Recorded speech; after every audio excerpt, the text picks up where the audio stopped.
Okay. After all the adjustments with datas, the amount of datas come to 27,636. हम यहां तक पहुंचे थे. इसका second effect will be in the profit and loss account. Let me write out first, then you write.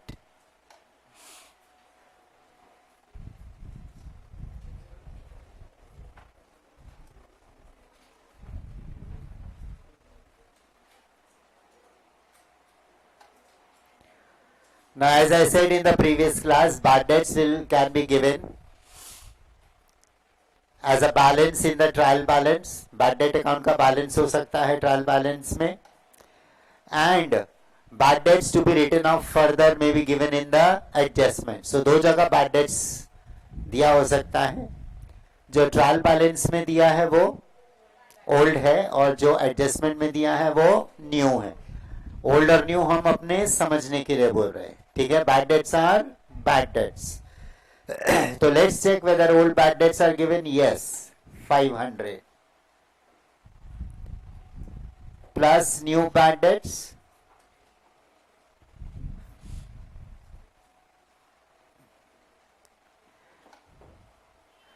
एक mister Patil जो है, he could not pay certain amount, so that amount becomes bad debt. So new bad debts are 500 plus new RDD.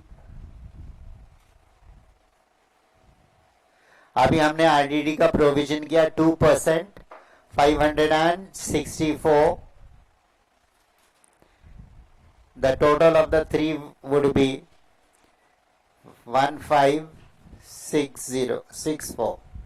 और ये में इस total में से minus करेंगे ओल्ड RDD.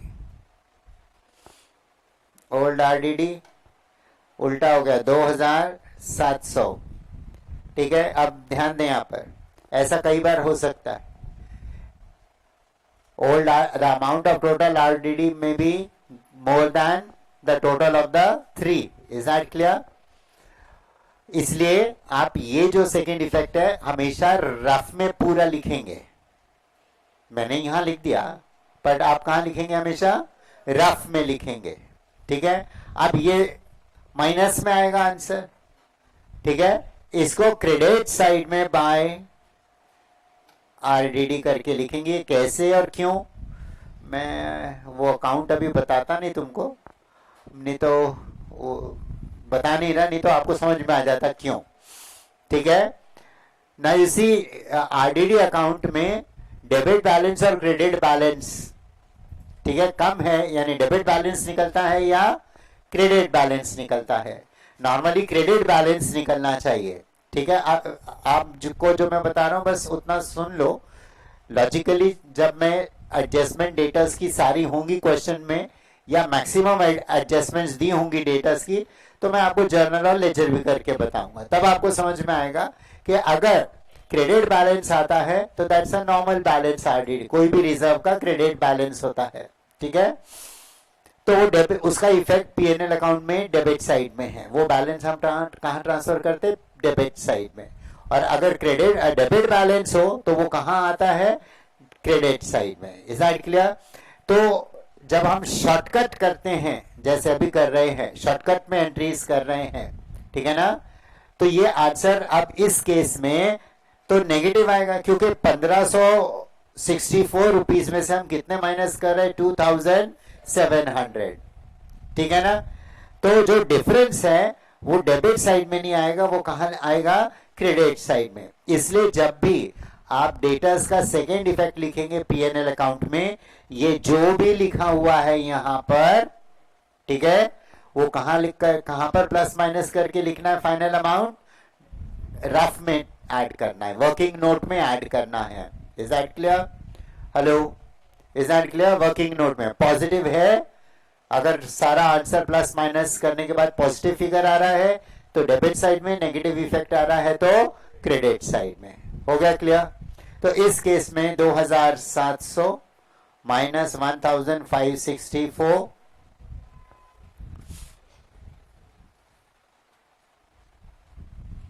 1136,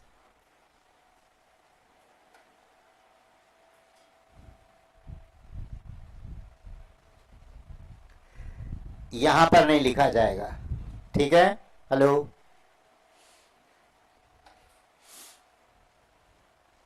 यहां पर नहीं लिखा जाएगा, क्यों? क्योंकि फाइनली अगर हम ये जो लिखा है उसके अनुसार करेंगे तो इट विल बी -1136। तो नेट उसका कंक्लूजन क्या है? शॉर्टकट करते हुए अगर माइनस में आंसर आ रहा है तो क्रेडिट साइड में, और पॉजिटिव में आ रहा है आंसर तो डेबिट साइड में। अब वो जर्नल और लेजर इफेक्ट क्या है वो मैं आपको बाद में बताऊंगा, जब डेटा के साथ ज्यादा एडजस्टमेंट्स होंगी क्वेश्चन में, क्योंकि ऐसे बताकर और क्रॉस डाल डाल के कोई फायदा नहीं है ना। अमाउंट रहेगा तो प्रॉपर बैलेंस कौन सा निकला समझ में आता है easily. This is clear.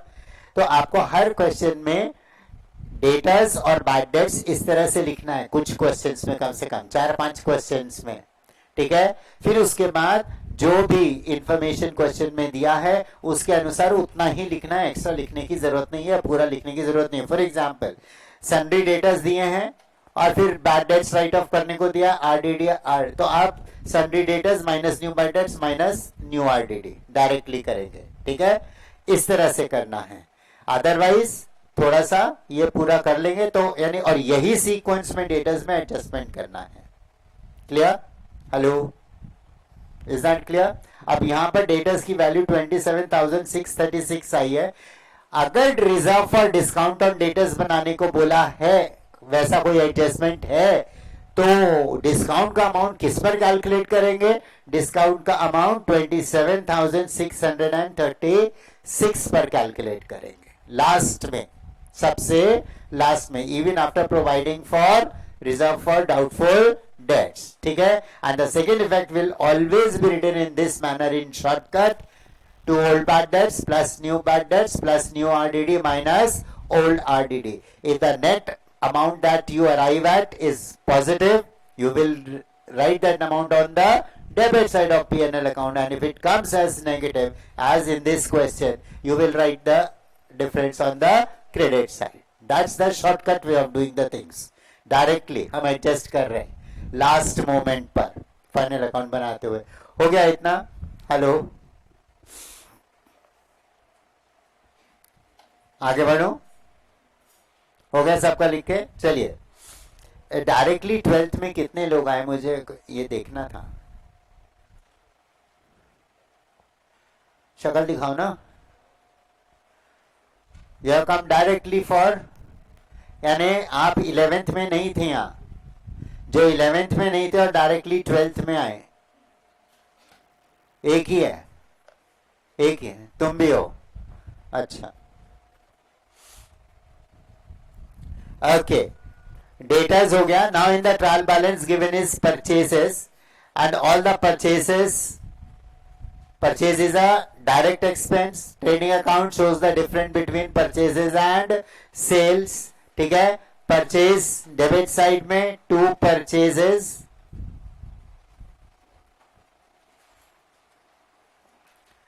purchases 85,500, screen पर देखना मैं कैसे लिख रहा हूं, minus purchase returns,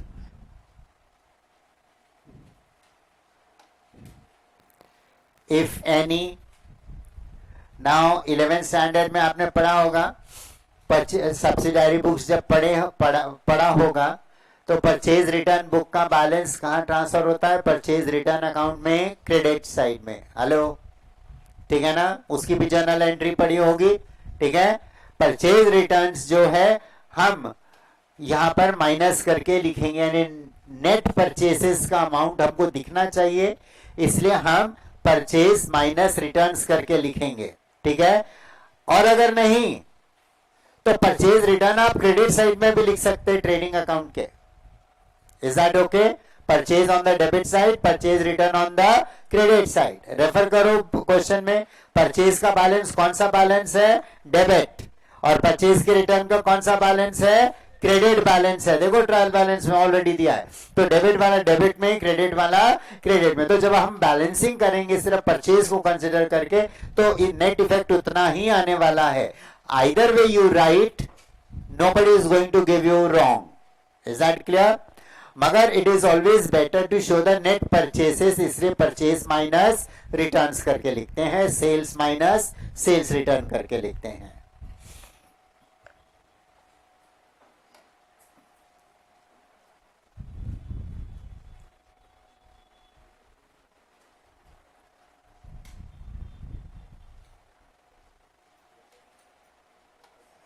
okay, then comes bad debts, हमने ऑलरेडी कर लिया, डेटर्स हो गया, यानी बैड डेट्स का बैलेंस भी एडजस्ट हो गया, कंप्लीट हो गया। Okay, then comes sales return, जब सेल्स आएगा तब सेल्स रिटर्न कर लेंगे।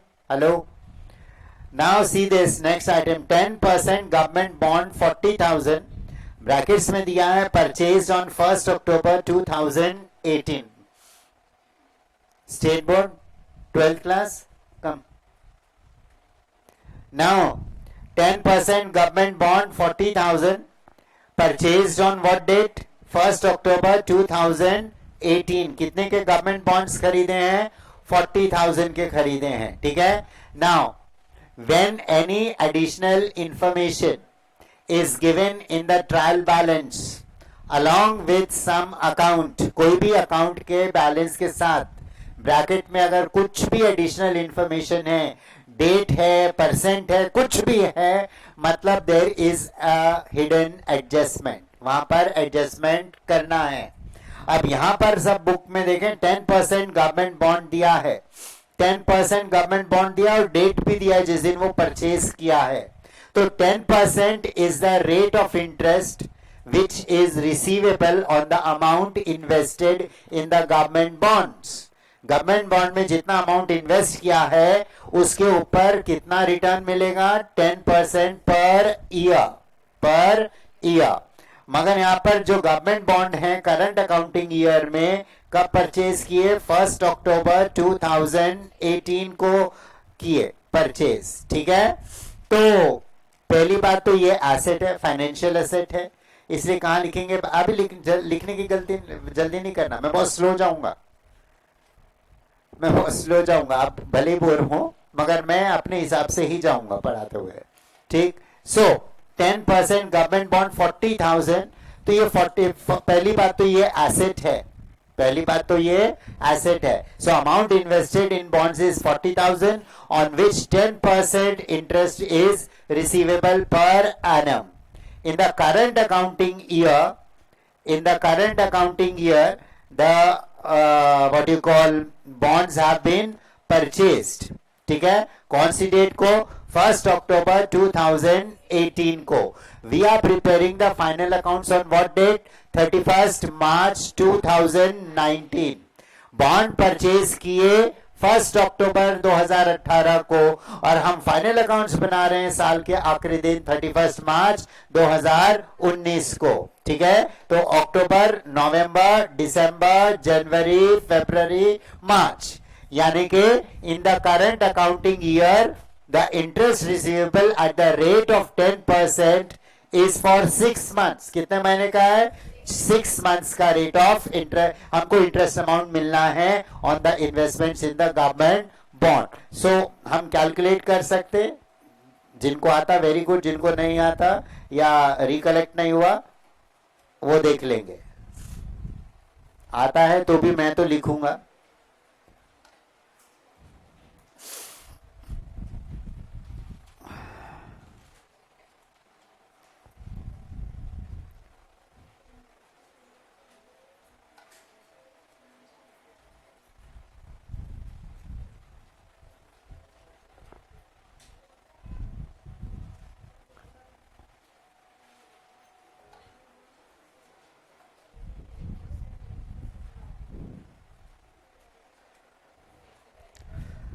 Amount invested is 40,000, rate of interest is 10 and time period is 6. We have to calculate the interest for 6 months which will come as rupees 2,000. काम यहीं खत्म नहीं हो गया। 2000 इंटरेस्ट कैलकुलेट कर लिया वर्किंग नोट में, यानी करंट अकाउंटिंग ईयर में how much is the amount receivable as interest? Total 2000. Once you have calculated this rate of amount of interest, then the next step is that you should verify your trial balance whether out of 2000 रुपए हमको interest के current accounting year में मिले हैं या नहीं मिले हैं, या 2000 रुपए में से कुछ अमाउंट मिला है या नहीं मिला है।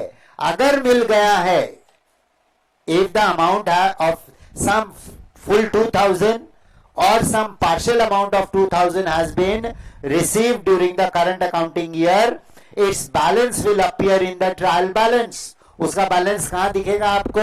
ट्रायल बैलेंस में, क्योंकि जब वो मिला तो उसकी अकाउंटिंग कंप्लीट हो गई। अकाउंटिंग कंप्लीट हो गई यानी बुक्स में, जर्नल में, लेजर में एंट्री हो गई, लेजर का बैलेंसिंग किया और वो बैलेंस आपको ट्रायल बैलेंस में दिख रहा है। कब?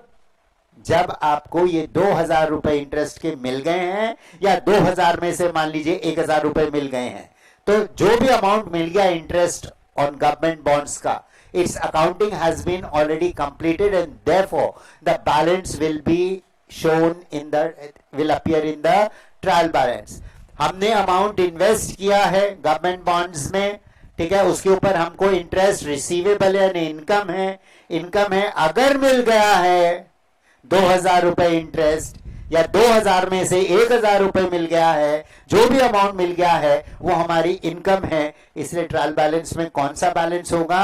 क्रेडिट बैलेंस होगा। कौन सा बैलेंस होगा? क्रेडिट। इंटरेस्ट जो मिल गया है वो आपकी इनकम है। Debit all expenses and losses and credit all incomes and gains. Therefore, if any amount has been received, it will have a credit balance in the trial balance. Check करो दिया है क्या? नहीं दिया है, ठीक है ना? Which means that the total amount of 2000 rupees is receivable. It is income due but not received. It is income due but not received. ठीक है? तो पहली बात, तो गवर्नमेंट बॉन्ड्स लिखेंगे 10% गवर्नमेंट बॉन्ड्स एसेट साइड में,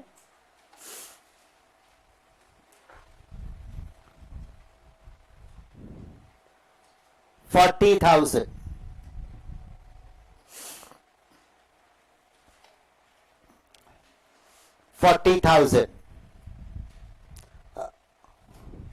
10% government bonds, 40,000. Okay. Now, interest मिलना था मगर नहीं मिला. It is income due but not received during the current year. Income है, तो it will appear on the credit side of the profit and loss account. I just now said. Okay. So by interest on government bonds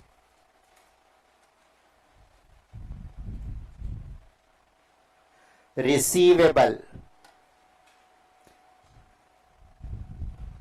या लिख सकते interest on bonds due but not receive, सब अलग अलग तरीके, means the same thing.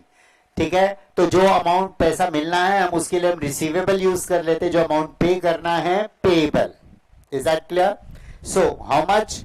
Full 2000 rupees जितना हमने calculate किया, क्योंकि हमारा ट्रायल बैलेंस ये नहीं दिखा रहा कि 2000 या 2000 में से कुछ अमाउंट इंटरेस्ट का मिला है. ठीक है. इसलिए total income. Now it is income due but not received. तो इसका मतलब ये बॉन्ड से जहां से इंटरेस्ट मिलना था रिसीवेबल है. Any amount which is receivable is an asset, is an asset. यानी गवर्नमेंट बॉन्ड्स में हमने इन्वेस्ट किया तो गवर्नमेंट हमारे लिए क्या हो गई? हमारी डेटर हो गई. कितने अमाउंट से डेटर हो गई? 2000 से. ठीक है. तो any amount that is receivable in future is an asset and any amount that is payable in future is a liability.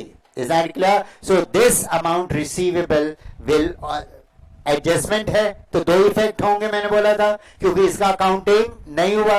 अभी हमने ट्रायल बैलेंस वेरीफाई किया, कोई इंटरेस्ट रिसीव करके अकाउंट का बैलेंस नहीं दिया है, तो सेकेंड इफेक्ट भी होगा। ठीक है, इंटरेस्ट एसेट साइड में, interest on government bonds receivable,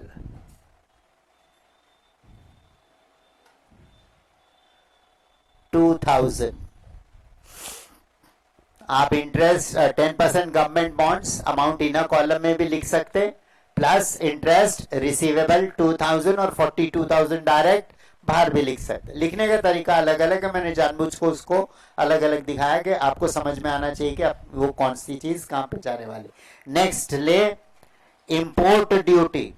Import duty is a direct expense. Import on goods and services or inputs. So trading account debit side to import duty.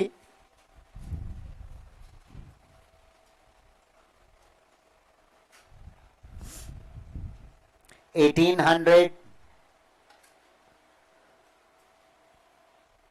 tax paid on the imports of goods, or tax paid on the purchase of inputs if the firm is a manufacturing firm. Okay, legal charges, lawyers charges और legal firm जो भी firm है law services को avail करने के लिए जो भी expenditure incur हुआ वो क्या है, legal charges. It's an indirect expense, office expense, therefore in the profit and loss account to legal charges 2,000.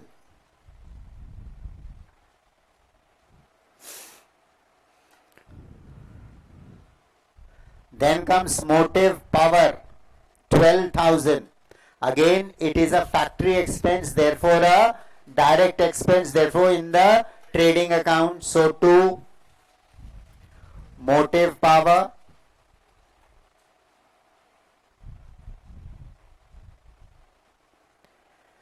to motive power 12,000. Then warehouse rent 1,800. Direct or indirect? It is an indirect expense which is a selling and distribution expense. वहां लिख लो सब लोग, warehouse rent के बाजू में selling and distribution expense, therefore an indirect expense.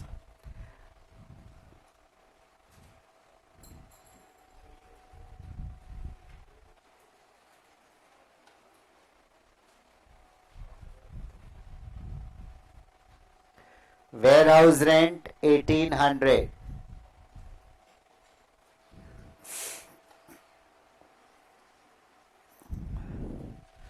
Then cash in hand and cash at bank are both assets. So balance sheet के asset side में cash in hand and cash at bank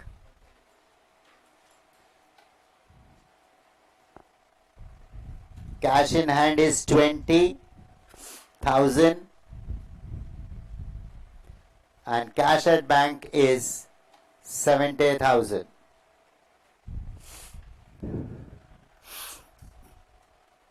Then it is given advertisement 10,000, but there is some additional information again in the brackets. Okay, advertisement 10,000 for 2 years with effect from 1st January 2019. तो advertisement total जो current accounting year में amount पे किया advertisement का वो कितना है, 10,000 है। ठीक है, और वो 10,000 कितने साल के लिए पे किया, 2 सालों के लिए पे किया, यानी 1 साल का 5,000 है, 1 ईयर का 5,000 है। अब ब्रैकेट्स में दिया है for 2 years with effect from 1st January 2019। कौन सी डेट से, यानी वो एक्सपेंडिचर कौन सी डेट से इफेक्टिव है? 1 जनवरी 2019। हम फाइनल अकाउंट्स बना रहे हैं कौन सी डेट को? 31 मार्च 2019। तो जनवरी, फरवरी और मार्च, ये जो 10,000 रुपए दे दिए एडवर्टीजमेंट के, उसमें से करंट अकाउंटिंग ईयर के लिए एक्चुअल खर्चा कितने टाइम समय के लिए है? Only for 3 months, only for 3 months. I hope it is clear. तो 2 साल का 10,000, 1 साल का 5,000, ठीक है, आधे साल का 2,500, 3 महीने का 1,250, यानी कि 10,000 जो दे दिया एडवर्टाइजिंग कंपनी को, फर्म को, उसमें से करंट ईयर के लिए सिर्फ कितना एक्सपेंडिचर है एडवर्टीजमेंट का? 1,250। बाकी का अमाउंट 8,000 नहीं, 8,750 जो है, नो, बराबर है, हाँ, 8,750 जो है वो प्रीपेड है, पेड इन एडवांस। ठीक है, तो एक्चुअल एक्सपेंस हमको करंट ईयर का लेना है, बाकी का अमाउंट प्रीपेड या आउटस्टैंडिंग होगा। कई बार ऐसे एडजस्टमेंट में आएगा, अलग अलग नेचर के एडजस्टमेंट्स में। So here we will take it as to advertisement,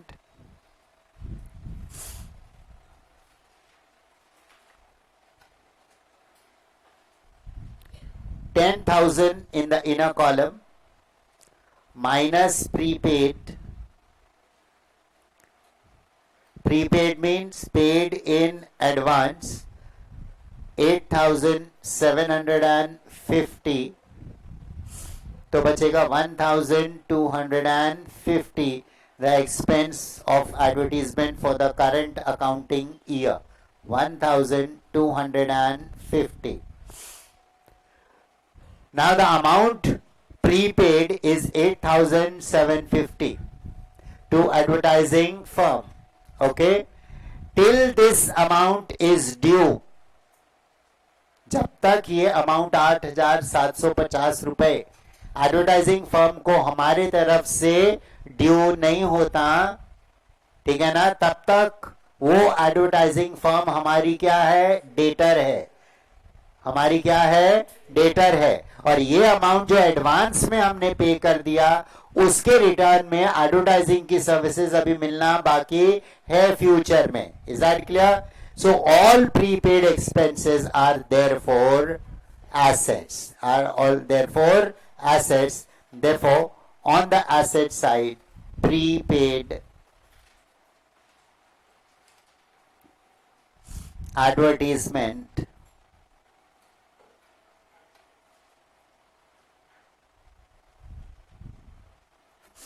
$8,750. 8,750. Is that clear? Okay. Then comes salaries. Salaries are paid to office staff. Therefore, it is an office and administration expense. Since it is an indirect expense, therefore it will be accounted in profit and loss account, और उसको tick mark भी लगाया आपने, इसलिए amount inner column में to salaries 3,800, और salaries given are outstanding, salaries outstanding given is 300. Okay, एक minute ध्यान दें।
Now look up on the screen. Salaries account जो है उसमें डेबिट बैलेंस सेट, मैंने ये कहीं से नहीं लाया, कहाँ से देखा, मैंने ये ट्रायल बैलेंस में देखा, ठीक है। एंड बैलेंस ब्रॉट डाउन करके 3000 लिखा है, ठीक है। ये वो यही बैलेंस तो वहां ट्रांसफर किया है, कहाँ पर, प्रॉफिट एंड लॉस अकाउंट में ट्रांसफर करते हैं। मैंने आपको बताया था पिछले क्लास में शायद, ठीक है ना। We are actually transferring the balances of each ledger account to trading account और profit and loss account etcetera, ठीक है ना। जो जहां जिसके, अब ये अकाउंट देखिए, क्या सैलरीज अकाउंट बनाया मैंने और एक दूसरा लेजर अकाउंट ओपन किया है और वो है outstanding salaries account.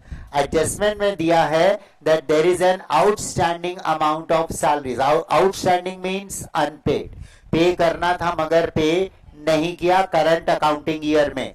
Current accounting year मतलब 1 मार्च 2018 से लेकर 31 मार्च 2019 तक। इस अकाउंटिंग ईयर में 300 रुपए सैलरी के पे करना बाकी रह गए, देना था मगर नहीं दे पाए। Is that clear? यानी वो जो आउटस्टैंडिंग अमाउंट है it relates to the current year's expense. तो करंट ईयर का एक्सपेंस है इसलिए क्या करेंगे, सैलरी अकाउंट को डेबिट करेंगे। तो आपकी जर्नल एंट्री जो बनती है वो बनती है सैलरीज अकाउंट डेबिटेड 300, जितना आउटस्टैंडिंग अमाउंट है, टू आउटस्टैंडिंग सैलरीज 300, बराबर, ठीक है। आउटस्टैंडिंग सैलरीज कौन से टाइप का अकाउंट हो गया? रेज यहां personal, which type of personal? representative personal amount. This outstanding amount represents a person to whom it is the amount is due, ठीक है ना, जिसको, जिस व्यक्ति को वो ड्यू है। ये 300 रुपए या आउटस्टैंडिंग सैलरीज अकाउंट उसको रिप्रेजेंट करता है, उसका प्रतिनिधित्व करता है, इसलिए वो पर्सनल अकाउंट है, जाना नहीं उस पे। तो सैलरी अकाउंट एक्सपेंस है, मगर आउटस्टैंडिंग सैलरी या कोई भी आउटस्टैंडिंग अकाउंट कौन सा अकाउंट है? पर्सनल अकाउंट है, ठीक है। उसी तरह प्रीपेड जो है, प्रीपेड एडवर्टीजमेंट था और प्रीपेड एडवर्टीजमेंट था, तो प्रीपेड एडवर्टीजमेंट अकाउंट भी कौन सा अकाउंट है? पर्सनल अकाउंट है, representative personal account. Is that okay? तो अब इसकी अगर मैं लेजर पोस्टिंग करूंगा तो सैलरीज अकाउंट डेबिट हुआ, इसलिए डेबिट साइड में टू आउटस्टैंडिंग सैलरीज 300 रुपीज, और outstanding salaries account will be credited by salaries account 300। Is that clear? अब पीएनएल अकाउंट में कितना अमाउंट ट्रांसफर करूं? इट विल बी 4100, बराबर। हेलो, तो this will go as P&L account is debited to salaries account 4100, और ये आपका account close हो गया 4100। आई होप दैट्स क्लियर। इसीलिए हम शॉर्टकट में डायरेक्टली जब करते हैं तो यहां क्या कर देंगे, प्लस आउटस्टैंडिंग सैलरीज। आप समझा, जो भी हम शॉर्टकट में करते हैं प्लस माइनस, वो बिला वजह नहीं करते, उसका लॉजिक है। ओके, 300 और इस तरह यहां पर आ गया 4100, और अगर हम यही एडजस्टमेंट की अकाउंटिंग करते हैं तब भी सैलरी अकाउंट में बैलेंस फाइनली कितना आता है? 4100। आई होप दैट्स क्लियर। तो हम ये पार्ट और ये पार्ट नहीं कर रहे, हम डायरेक्टली क्या कर रहे हैं, वहां पर आउटस्टैंडिंग सैलरीज ऐड कर रहे हैं। अब यहां पर दूसरा अकाउंट देखो, आउटस्टैंडिंग सैलरीज। ये कौन सा अकाउंट है? आपने कहा पर्सनल अकाउंट है, और पर्सनल अकाउंट में कौन सा बैलेंस है? क्रेडिट बैलेंस है। कौन सा बैलेंस है? क्रेडिट बैलेंस है। एंड इफ यू रिकलेक्ट, मैंने आपको 11th क्लास में बताया था, पर्सनल अकाउंट अगर डेबिट बैलेंस दिखा रहा है पर्टिकुलर, तो वो पर्टिकुलर पर्सन डेटर है बिजनेस का, और अगर क्रेडिट बैलेंस दिखा रहा है तो वो पर्टिकुलर पर्सन क्या है? क्रेडिटर है। I hope that's clear. Amount debtors को अमाउंट पेबल होता है, देना होता है, ठीक है ना, सॉरी डेटर से अमाउंट रिसीवेबल होता है, क्रेडिटर्स को अमाउंट पेबल होता है। अब ये पर्सनल अकाउंट है, कौन सा बैलेंस है, क्रेडिट बैलेंस है, ठीक है ना, कितने अमाउंट का, 300 का, ठीक है। अब ये जो आउटस्टैंडिंग सैलरी अकाउंट है, it is a personal account, it represents a creditor, it represents a creditor, and creditor amount is always payable to creditors. इसलिए जब भी आउटस्टैंडिंग एक्सपेंस आएगा, यहां तो सैलरीज आया, कोई भी एक्सपेंस आउटस्टैंडिंग हो सकता है। I hope that's clear. तो आउटस्टैंडिंग अमाउंट जो भी होगा उसका सेकेंड इफेक्ट हमेशा होगा लाइबिलिटी साइड में, आउटस्टैंडिंग सैलरीज 300, जितना आउटस्टैंडिंग अमाउंट है वही जाएगा लाइबिलिटी साइड में। Any amount that is payable to in future is a liability, and this 300 of outstanding salary is the amount payable to the person, therefore it is a liability, ठीक है।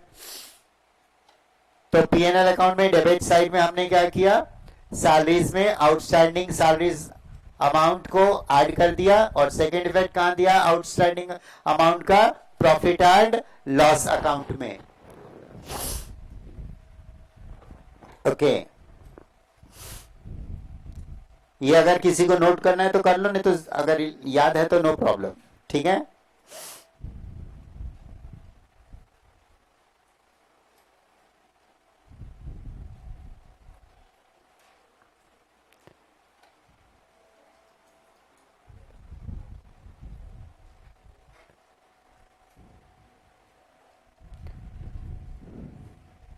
Okay, next balance given is rent 1500। कौन सा rent ये नहीं दिया है, सिर्फ क्या अकाउंट का क्या नाम है, rent. So you have to assume that it is an office rent, and therefore unless factory rent is specified. ध्यान दें, जैसे इंश्योरेंस दिया है सिर्फ, it is to be treated as an indirect expense, office expense. मगर factory insurance दिया है तो it will become a direct. Rent दिया है तो it is to be treated as indirect expense, मगर फैक्ट्री रेंट दिया है तो वो डायरेक्ट। यानी अगर फैक्ट्री वर्ड प्री फिक्स हो गया किसी भी एक्सपेंस के साथ तो वो कौन सा एक्सपेंस हो जाएगा, डायरेक्ट एक्सपेंस हो जाएगा, ठीक है। और अगर वो प्री फिक्स नहीं है तो वो कौन सा एक्सपेंस है, इनडायरेक्ट एक्सपेंस है। तो रेंट भी कहां आएगा, प्रॉफिट एंड लॉस अकाउंट में।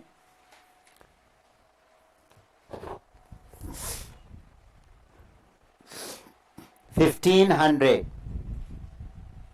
और उसका भी शायद आउटस्टैंडिंग दिया है, तो फिर से क्या करेंगे, आउटस्टैंडिंग सैलरीज की जगह जैसे आउटस्टैंडिंग रेंट लिखेंगे, ठीक है। आउटस्टैंडिंग रेंट कितना दिया है क्वेश्चन में, 800।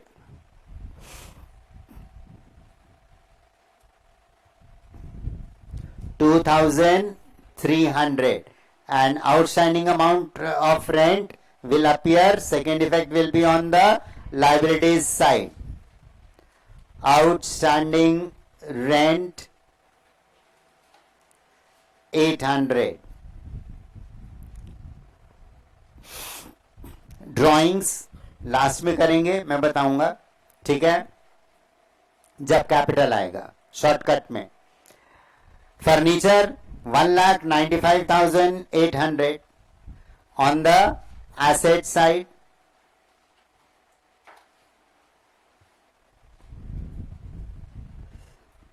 $1,95,800 माइनस डेप्रिसिएशन दिया है, depreciate furniture bye 1,800, depreciation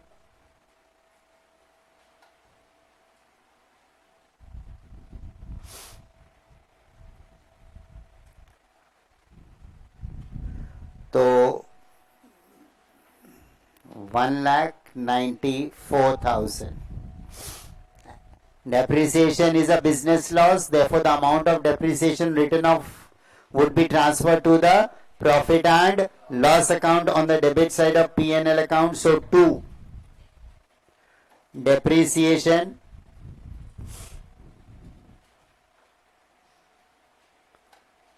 on furniture,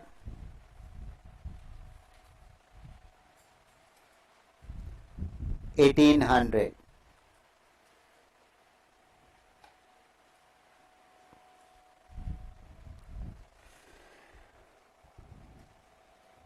Then after furniture, bills receivable.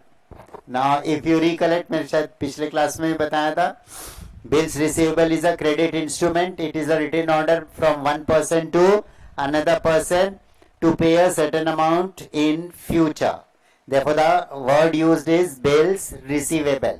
तो जो भी बिल रिसीवेबल होता है उसके माध्यम से पैसा मिलता है, और जो भी क्रेडिट इंस्ट्रूमेंट बिल्स पेएबल है उसके माध्यम से पैसा पे करना। रिसीवेबल है, फ्यूचर में पैसा मिलेगा, इसलिए it is an asset. So on the asset side, bills receivable,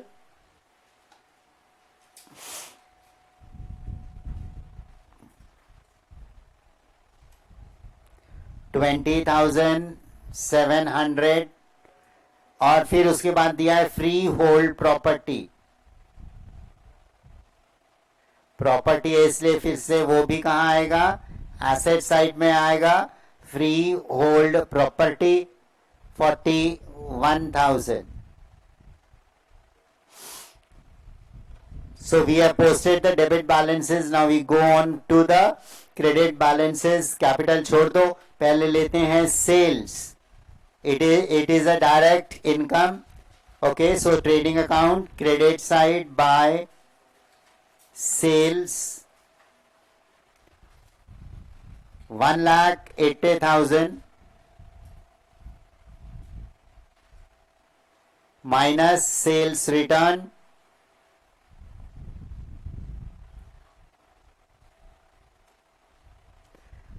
sales return देखो कितना दिया है,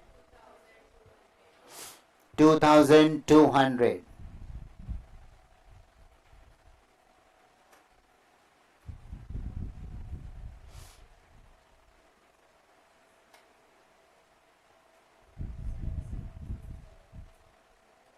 $1,77,800. Then bills payable, liabilities side, receivable on the asset side,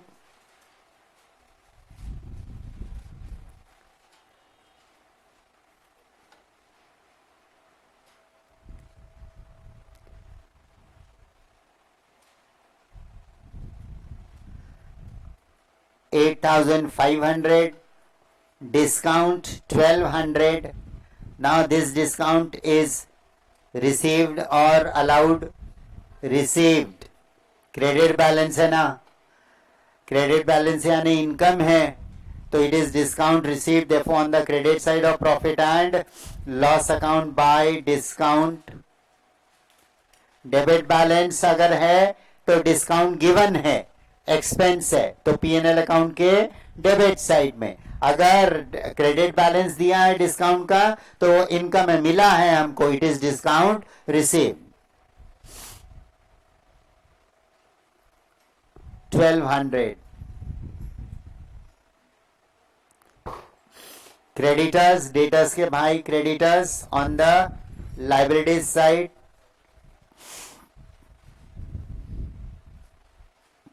$38,500.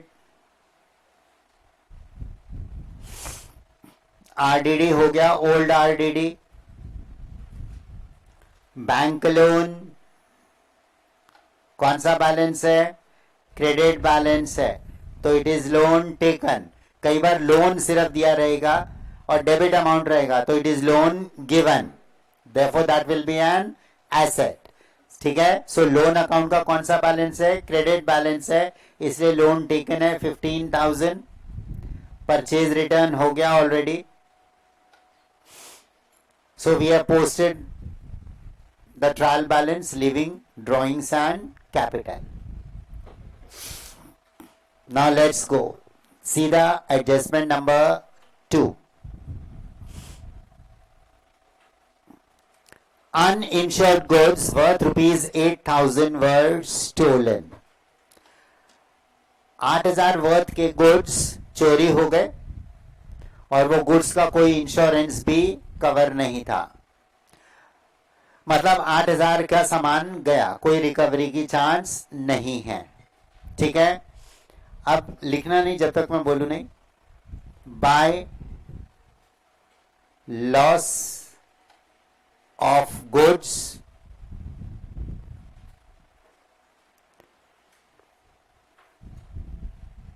Due to theft.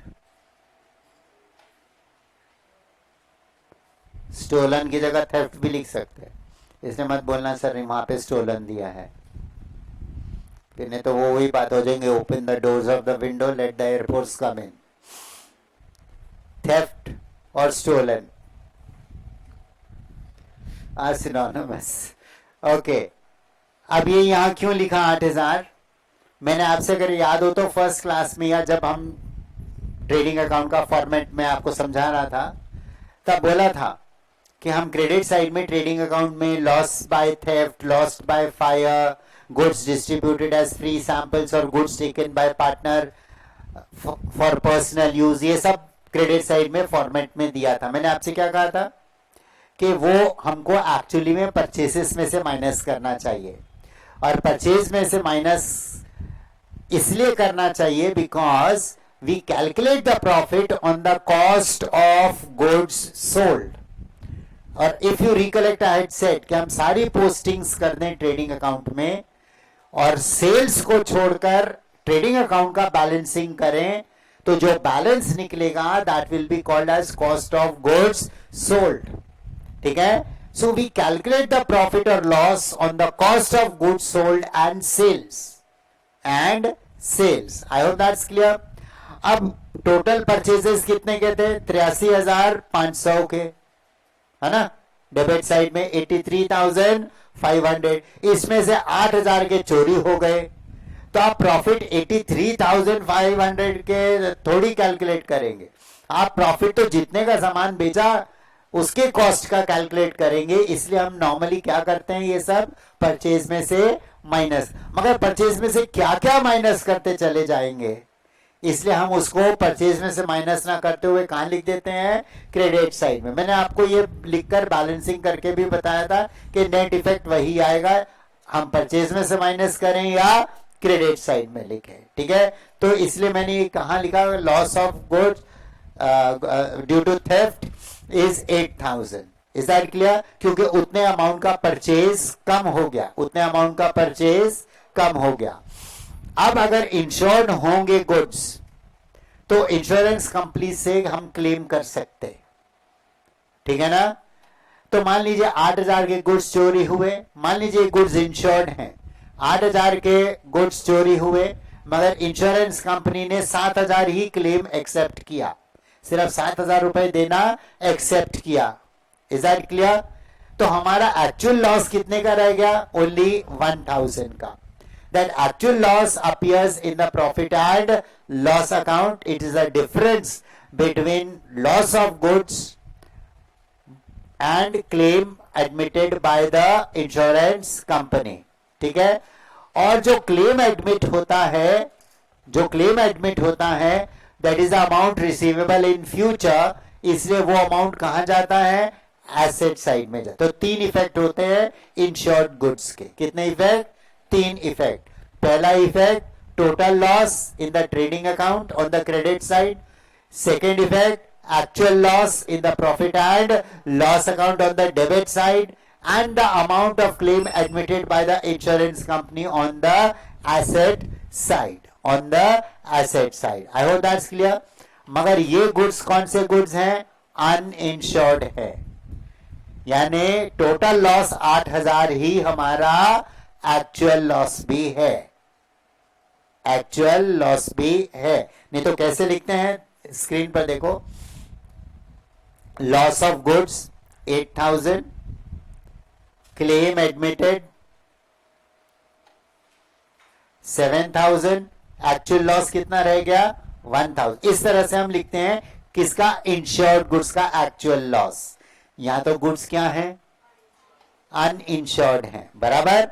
इसलिए जो एक्चुअल टोटल लॉस है वही क्या है, एक्चुअल लॉस है। तो यहां पर भी क्या लिखेंगे, to loss of goods due to theft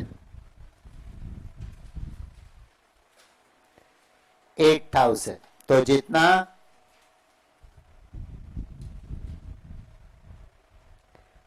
total loss है हमारे अनुसार उतना ही एक्चुअल लॉस भी है, क्योंकि कोई भी क्लेम एडमिट नहीं किया गया, ठीक, क्योंकि गुड्स अनइंश्योर्ड थे। इंश्योरेंस कंपनी से कोई भी लॉस की भरपाई नहीं हुई है।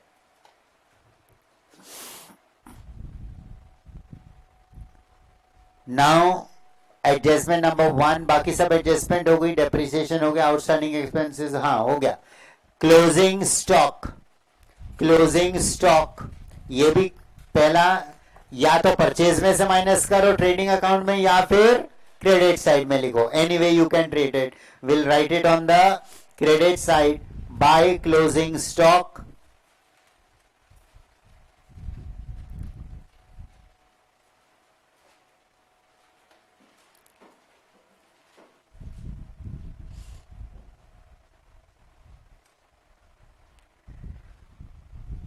$43,000, and since it is a stock of goods unsold, it is also an asset, therefore balance sheet में asset side में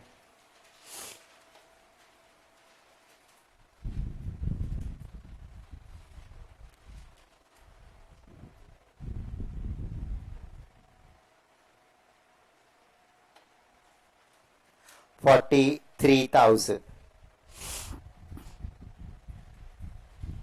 So we have posted the entire trial balance and also completed all the adjustments. Now we are only left with balancing of the accounts and tallying the balance sheet, which we will have to do in the next class. ठीक है, चलिए।